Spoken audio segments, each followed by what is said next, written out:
Whoa. Well, actually, we could just maybe watch one since this is just already starting. So, opening-wise, this is the ready opening, and they're defining it as the King's Indian attack Barkza system. With G3, it started off knight F3, D5, and G3. Interesting. So, with this last move, white gives up one of the central pawns. Why is this move not being played right away? Okay. Was there another move there for black to be considering? Okay, my first thought as soon as I see C4 is that B4 is weakened, and this knight is going to be finding it really well to be posted on this square. I don't know if this is... oh, but then again, we can have some serious structural damage. Bishop takes knight in particular, followed by pawn takes. These become double isolated f-pawns.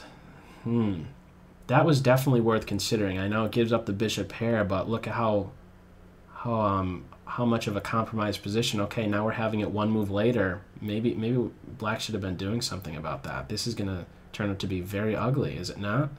Doubled f-pawns. Okay, it's not being... I think you should really strip this pawn away from these two right here. These doubled pawns aren't so bad because this e-pawn is around. But what if he is not around? What are the implications of this e-pawn no longer being around? Who knows? Who knows? Here's for those of you that are in the Twitch chat right now. Pop quiz. Pop quiz. What would be a good pop quiz here? Where there exists isolated pawns, there exists what? I'm sure there's more than one answer for this one, but I have a particular thing in mind that I'll end up sharing with you. So, anybody know how to fill in that blank? You could read out some names that are here. And in the meantime, what's keeping white from just taking with the queen? Does she really have something to do on the d file? Does she really want to stay there? Queen takes, is she's still watching over this pawn on b3. Guys are about equal to time, and not to mention f6 is now hit for a second time. Okay, this guy is a dummy, and I'm also looking at the chat as it comes in. Somebody's saying Faust gets is saying loneliness. Home for home for pigs is somebody saying. Juicy squares. Some other people. Semi-open files. Where there exists isolated pawns, there exists what? Okay. Oh.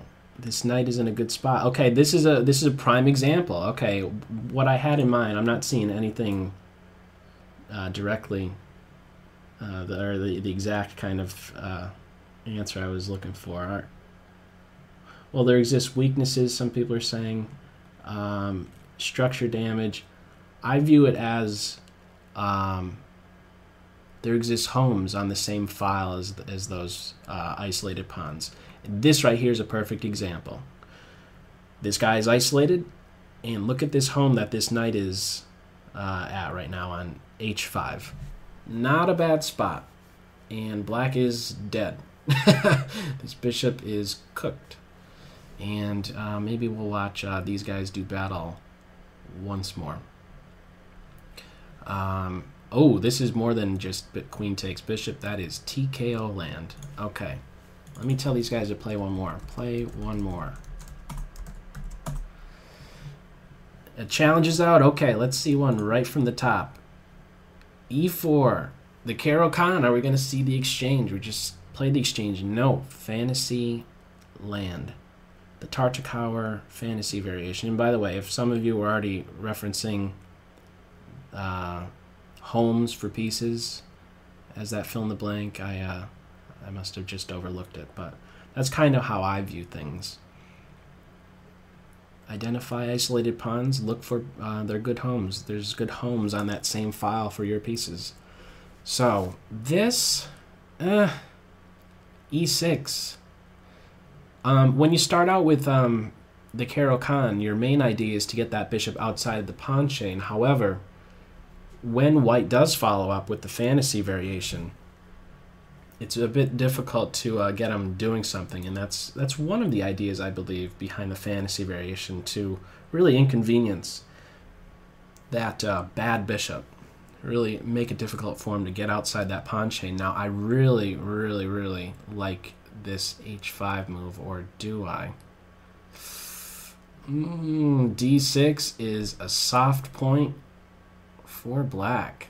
Maybe I don't like h5. It's the right idea, you know, assuming that there wasn't this knight move to eye that weakened d6 square. It's the right idea to do, well, wow, okay. Maybe it still is okay, or maybe it's not. Make up your mind. Make up your mind already. What are you talking about? I can't follow that. Okay, f7, heavy fire on f7. It seems like it's going down fast. Okay, pointing out this h5 move. What does it do?